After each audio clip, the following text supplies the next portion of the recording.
नमस्कार। राज्य शिक्षा शोध एवं प्रशिक्षण परिषद पटना बिहार में आपका स्वागत है। आज हम आपके समक्ष पुनः प्रस्तुत हैं कक्षा 11 की एक बहुत ही मार्मिक कहानी सिक्का बदल गया के साथ, जो आपके पाठ्यपुस्तक दिगंत के अध्याय 7 में है। इसकी लेखिका कृष्णा सोवती हैं। हमने पिछली कक्षा में देखा था रचनाकार के बारे में। रचनाकार के जीवन क्रम से हम परिचित हुए थे। उन्होंने कौन सी रचनाएं रची हैं इसके बारे में हमने जाना था। फिर उन्हें जिन पुरस्कारों से पुरस्कृत किया गया था इसके बारे में हमने जाना था। उसके पश्चात जिस परिस्थिति में उन्होंने लेखन प्रारंभ किया और किस प्रकार की स्थिति में उन्होंने अपनी लेखनी को आगे बढ़ाया, इसके बारे में हमने देखा। और फिर कहानी के कुछ हिस्से तक हम पहुंच पाए थे, जिसमें हमने यह देखा था कि एक प्रमुख पात्र उसमें शाहनी है, जो एक महिला हैं जिनके पति का देहांत हो गया है, उनके पुत्र की मृत्यु हो गई है और ऐसी स्थिति में वह विभाजन की त्रासदी को झेलने के लिए मजबूर है। तो उस स्थिति को आज हम जहाँ तक हमने कहानी को छोड़ा था उसके आगे हम आज कहानी को पढ़ेंगे और समझेंगे और इस पूरी कहानी को आज पढ़कर समाप्त करेंगे। आइए देखते हैं। हसैना ने आटे की कनाली एक ओर रख दी और तेजी से बाहर चली गई। ये आइयां क्यों छावेले, यानी सुबह सुबह तड़पना है। ये फिर पंजाबी भाषा आपके समक्ष आई है। अब तक शाहनी नजदीक पहुंच चुकी थी, शेरे की तेजी सुन चुकी थी। प्यार से बोली, हसैना, यह वक्त लड़ने का है। वह पागल है तो तू ही जिगरा कर लिया कर। जिगरा? हसैना ने मान भरे स्वर में कहा। शाहनी, लड़का आखिर लड़का ही है। कभी शेरे से पूछा है कि मुंह अंधेरे ही क्यों गालियां बरसाई है इसने? शाहनी ने लाड़ से हसैना की पीठ पर हाथ फेरा, हंसकर बोली, पगली, मुझे तो लड़के से बहु प्यारी है। शेरे, यानी शेरे की पत्नी का नाम हसैना है और इन दोनों की नोक झोंक चल रही है। अभी जस्ट शाहनी आई है स्नान करके और वह पुकार रही थी। तो यहाँ आप देखेंगे कि इन दोनों, शेरा और उसकी पत्नी हसैना, इन दोनों की बातचीत चल रही है और दोनों में जो घर का एक बहुत ही रोमांचकारी अनुभव होता है, एक व्यंग्यात्मक तरीका से आपस में झगड़ने का, वह चल रहा है और उसमें यह पक्ष लेने की बात चल रही है। शेरा कहता है कि तुम हसैना के पक्ष लेती है, हसैना कहती है कि आप शेरा का पक्ष लेते हैं। तो बहू और बेटे में यह चल रहा है द्वंद्व। मालूम होता है रात को कल्लूवाल के लोग आए हैं यहाँ, शाहनी ने गंभीर स्वर में कहा। अब वह बात बता रही है जो उसने महसूस किया है आज। शेरे ने जरा रुक कर घबरा कर कहा, नहीं शाहनी।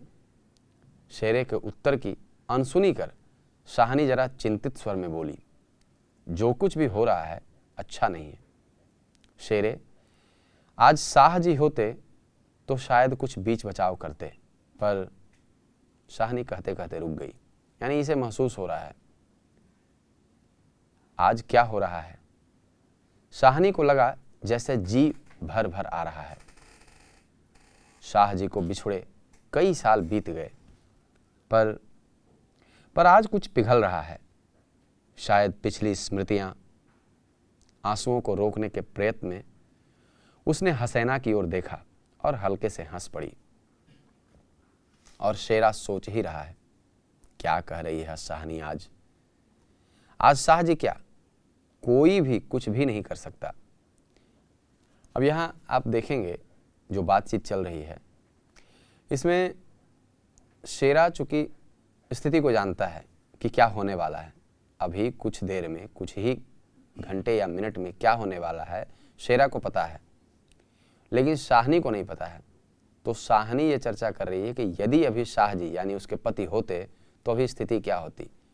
अब चूंकि शेरा जान रहा है कि विभाजन हो रहा है और विभाजन के बाद सरकार बदल जाएगी, तो ऐसी स्थिति में शाह जी होते तो वह भी कुछ नहीं कर पाते, और वह क्या, कोई भी कुछ नहीं कर पाता।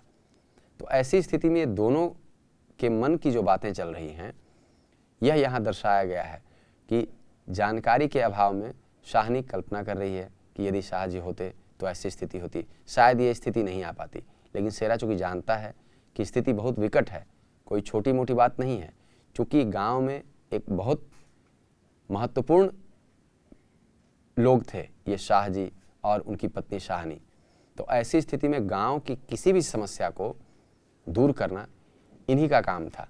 सारे लोग देखते थे इन्हीं की ओर कि अगर यह समस्या आई है तो शाह जी इसे ख़त्म कर देंगे, इससे शाह जी निपटा देंगे। लेकिन अब तो शाह जी भी नहीं है। ऐसी स्थिति में शाहनी याद कर रही है शाह जी को।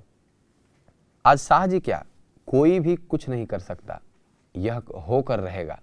क्यों ना हो, हमारे ही भाई बंदों से सूद ले लेकर शाह जी सोने की बोरियां तोला करते थे। प्रतिहिंसा की आग शेरे की आंखों में उतर आई, घड़ासे की याद हो आई। शाहनी की ओर देखा, नहीं नहीं, शेरा इन पिछले दिनों में 30-40 कत्ल कर चुका है, पर वह ऐसा नीच नहीं। अब बात कुछ इस प्रकार है कहानी में कि शाहनी जो है और इनके पति शाह जी जो थे, वो एक प्रकार से जमींदार थे और वहाँ आसपास की ज़मीनें उनकी थीं। तो जब विभाजन हो रहा था तो जमींदारों के खिलाफ भी आवाज़ें उठी थी और आम जनता ने उनके खिलाफ भी आवाज़ उठाकर उनसे, यानी जो उन पर जुल्म किए जा रहे थे, सूद लेना और सूद देना और उसकी उगाही करना, इन सभी चीज़ों से आम जनता त्रस्त थी। ऐसी स्थिति में शाह जी ने भी शायद ऐसा कुछ किया था।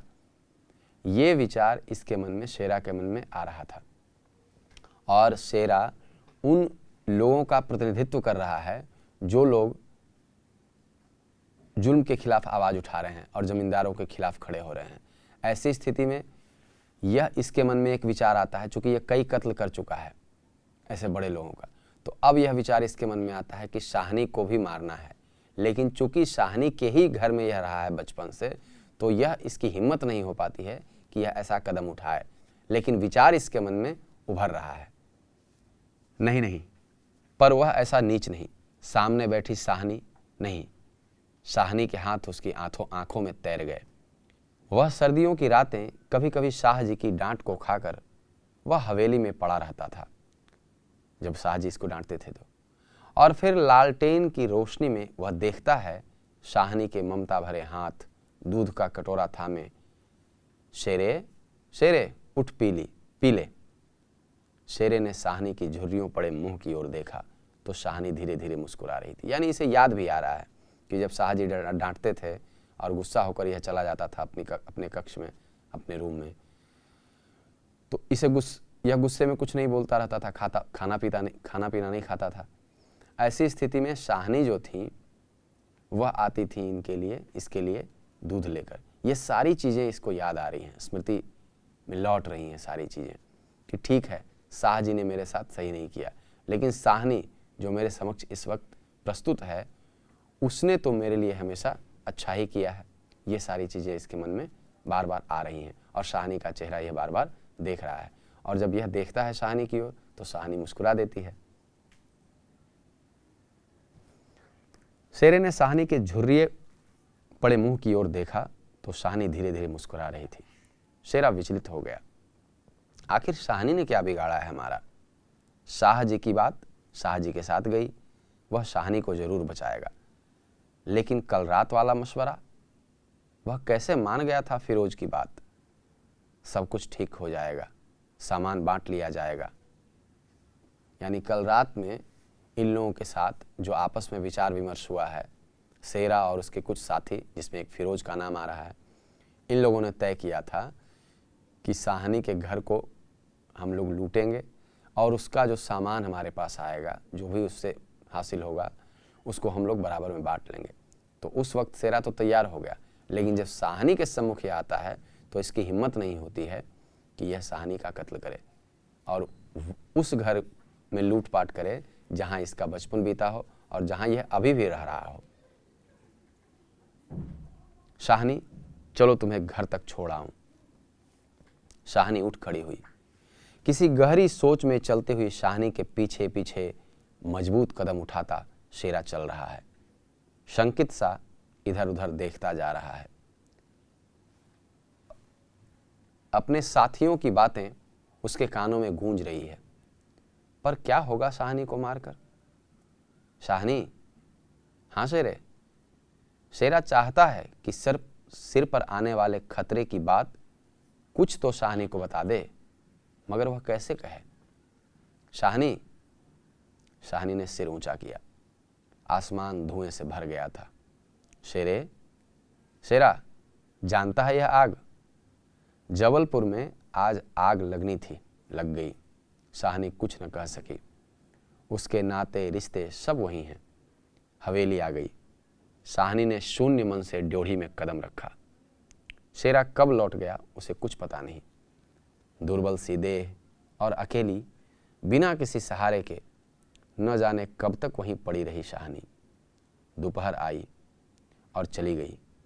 हवेली खुली पड़ी है। आज शाहनी नहीं उठ पा रही, जैसे उसका अधिकार आज स्वयं ही उससे छूट रहा है। शाहजी के घर की मालकिन, लेकिन नहीं, आज मोह नहीं हट रहा। मानो पत्थर हो गई हो। पड़े पड़े सांझ हो गई, पर उठने की बात फिर भी सोच नहीं पा रही है। अचानक रसूली की आवाज सुनकर चौंक उठी।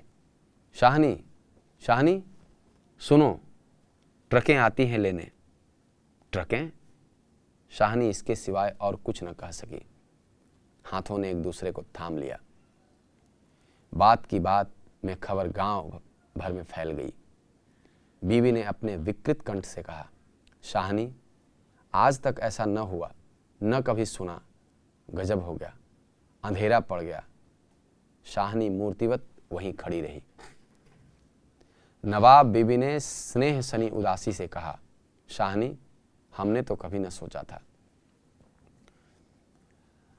इस कहानी में अब जो दृश्य चल रहा है उसमें दृश्य यह है कि शाहनी को यहाँ से जाना है भारत, और वहाँ के जो लोग हैं, जो इसके पति अर्थात शाह जी जो जमींदार हुआ करते थे, उनके अंडर में ये लोग सारे लोग थे। तो शाह जी ने जो कुछ किया था इन लोगों के साथ, लेकिन शाहनी का अच्छा व्यवहार होने के कारण पूरा गांव इसे मानता है। लेकिन मजबूरी है कि शाहनी को पूरे घर को छोड़कर जाना है, अब हिंदुस्तान जाना है। ऐसी स्थिति में अब गांव के सभी लोग इसके पास आते हैं और इससे विनती करते हैं कि यह घर छोड़कर चली जाए। लेकिन घर से इसका मोह ऐसा है कि यह जाना नहीं चाह रही है, उस हवेली को छोड़ना नहीं चाह रही है। उसकी सारी चीज़ें, यादें ताज़ी हो रही हैं, हर चीज़ें उसे याद आ रही है और वह इस घर को छोड़ने को तैयार नहीं है। जैसा कि शेरा को हमने देखा कि वह वहीं रहा है, प्लान बन गया है, सारी चीज़ें हो गई हैं कि उसको मारना है, उसकी सारी चीज़ों को लूट लेना है, लेकिन फिर भी उस घर से ऐसा मोह है कि वह ऐसा कर नहीं पाता है। और अभी एक महिला आई है, वह बात कर रही है कि ऐसा होगा, हमने यह सोचा नहीं था कि अपने ही घर को छोड़कर हमें कहीं और जाना होगा, ये हमने कल्पना नहीं की थी, और ये स्थिति आ गई है सामने। शाहनी क्या कहे कि उसी ने ऐसा कब सोचा था। नीचे से पटवारी, बेगू और जैलदार की बातचीत सुनाई दी। शाहनी समझ गई कि वक्त आन पहुंचा। मशीन की तरह नीचे उतरी, पर ड्योढ़ी न लांघ सकी। किसी गहरी, बहुत गहरी आवाज से पूछा, कौन है वहां? कौन नहीं है आज वहां? सारा गांव है जो उसके इशारे पर नाचता था कभी। उसकी असामियां हैं जिन्हें उसने अपने नाते रिश्तों से कभी कम न समझा। लेकिन नहीं, आज उसका कोई नहीं, आज वह अकेली है। यह भीड़ की भीड़, उनमें कल्लूवाल के जाट, वह क्या सुबह ही न समझ गई थी? बेगू पटवारी और मसीत के मुल्ला इस्माइल ने जाने क्या सोचा, शाहनी के निकट आ खड़े हुए। बेगू आज शाहनी की ओर देख नहीं पा रहा था।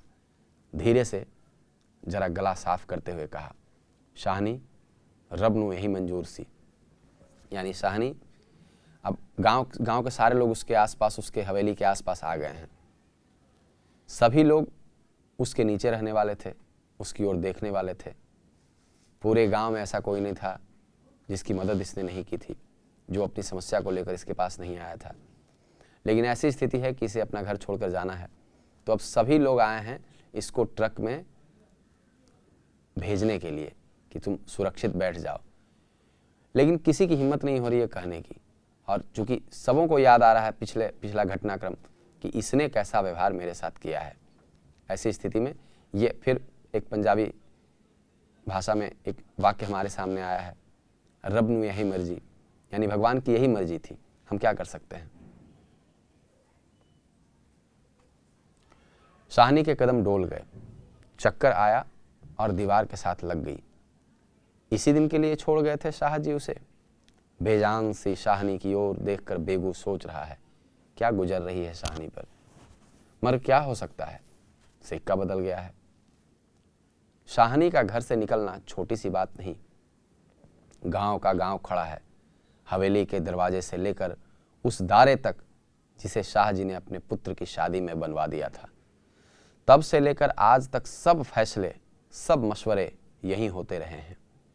इस बड़ी हवेली को लूट लेने की बात भी यहीं सोची गई थी।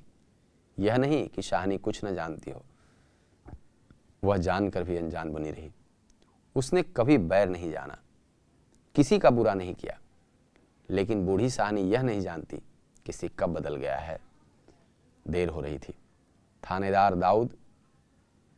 थानेदार दाऊद खां जरा अकड़ कर आगे आया और ड्योढ़ी पर खड़ी जड़ निर्जीव छाया को देखकर ठिठक गया। वही शाहनी है जिसके शाह जी उसके लिए दरिया के किनारे खेमे लगवा दिया करते थे।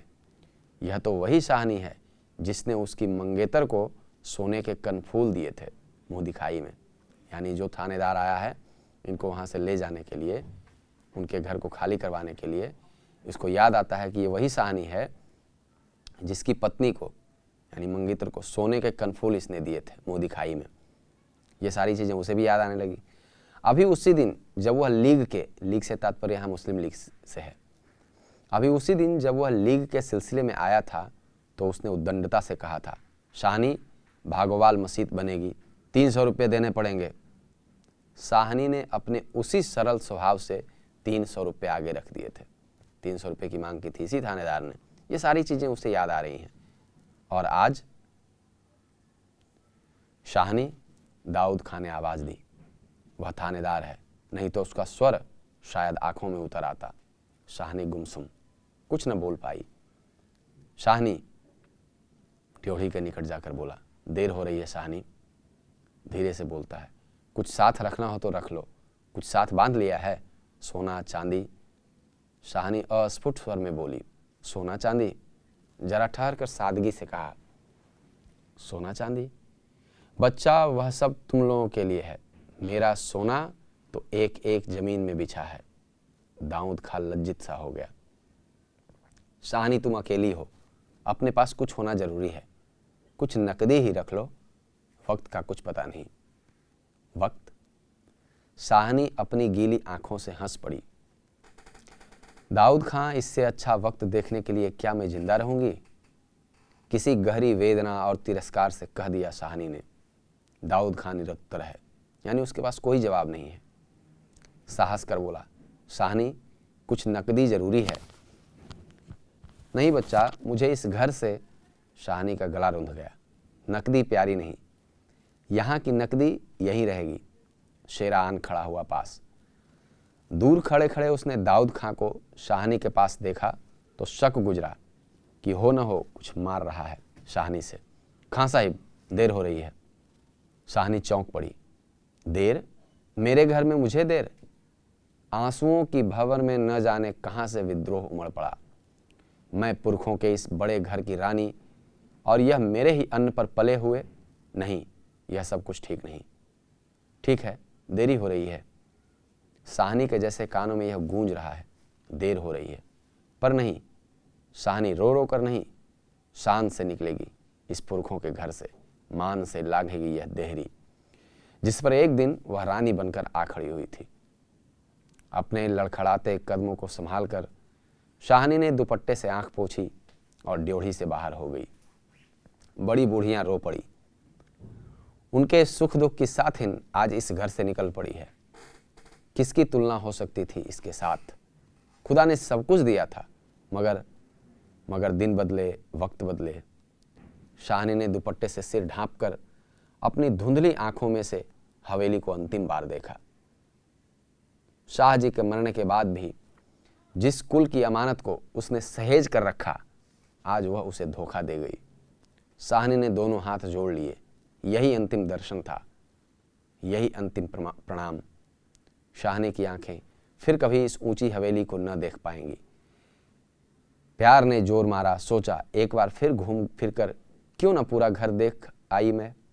जी छोटा हो रहा है, पर जिनके सामने हमेशा बड़ी बनी रही, उनके सामने वह छोटी ना होगी। इतना ही ठीक है, बस हो चुका। सिर झुकाया। ड्योढ़ी के आगे कुलवधू की आंखों से निकलकर कुछ बूंदें चू पड़ी। शाहनी चल दी। ऊंचा सा भवन पीछे खड़ा रह गया। दाऊद खां, शेरा, पटवारी, जेलदार और छोटे बड़े बच्चे, बूढ़े, मर्द, औरतें सब पीछे पीछे। ट्रकें अब तक भर चुकी थी। शाहनी अपने को खींच रही थी। गांव वालों के गलों में जैसे धुआं उठ रहा है।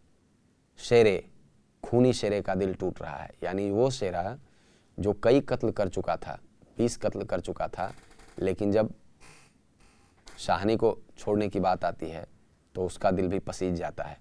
और यहाँ ऐसे लोग जिन्होंने शाहनी से किसी न किसी रूप में मदद पाया था, उन सभी लोगों को, और शाहजी ने क्या किया वो बात अलग, वो सभी भूल चुके हैं। शाहनी ने सबों के साथ अच्छा बर्ताव किया है। यही कारण है कि शाहनी को जब लोग छोड़ रहे हैं या शाहनी यहाँ से जब जा रही है तो सभी के आंखों में आंसू है और सबों को याद आ रहा है कि शाहनी ने उनके साथ क्या क्या किया था। दाऊद खान ने आगे बढ़कर ट्रक का दरवाज़ा खोला। शाहनी बढ़ी। इस्माइल ने आगे बढ़कर भारी आवाज़ से कहा, शाहनी कुछ कह जाओ, तुम्हारे मुंह से निकली शीश झूठी नहीं हो सकती। और अपने साफे से आंखों का पानी पोंछ लिया। शाहनी ने उठती हुई हिचकी को रोककर रूंधे रूंधे गले से कहा, रब तुहानू सलामत रखे बच्चा, खुशियां बख्शे। यानी कि भगवान तुम लोगों को सलामत रखे और खुशियां दे तुम लोगों को। वह छोटा सा जन समूह रो दिया। जरा भी दिल में मैल नहीं शाहनी के। और हम शाहनी को नहीं रख सके। शेरे ने बढ़कर शाहनी के पांव छुए। शाहनी कोई कुछ नहीं कर सका।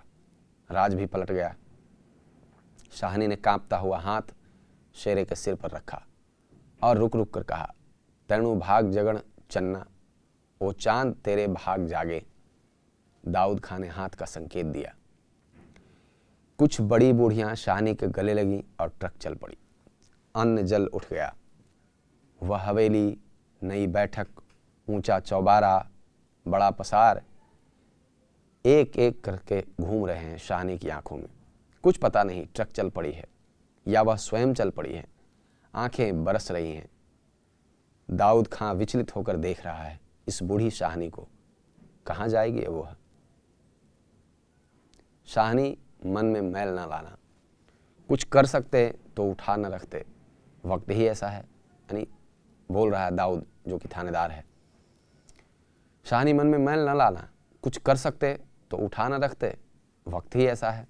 राज पलट गया है। सिक्का क्या बदलेगा? वह तो मैं वहीं छोड़ आई। और शाहजी की शाहनी की आंखें और भी गीली हो गई। आसपास के हरे हरे खेतों से घिरे गांव में रात खून बरसा रही थी।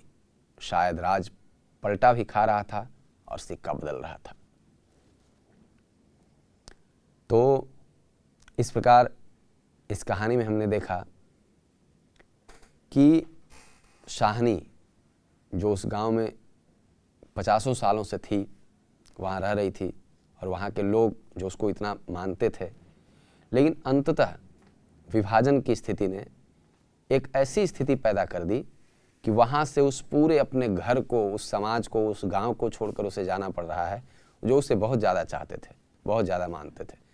ऐसी स्थिति में जो गांव वाले शाहनी के खिलाफ कुछ प्लान कर रहे थे, कुछ विचार कर रहे थे, जब शाहनी के सम्मुख आते हैं तो वो सब ढीले पड़ जाते हैं और सबके मन में केवल यही बात रहती है कि शाहनी अच्छे से यहाँ से चली जाए, सुरक्षित चली जाए। और विभाजन का कैसा कष्ट होता है वो आपने इस कहानी के माध्यम से समझा होगा। तो आज हमने इस कहानी के पूरे हिस्से को देख लिया है। अब अगली कक्षा में हम इस कहानी में जितने पाठ से संदर्भित अभ्यास हैं उन सभी को देखेंगे और उसमें आए हुए व्याकरण के कुछ मुख्य बिंदुओं को भी हम देखेंगे। तब तक के लिए बहुत बहुत धन्यवाद।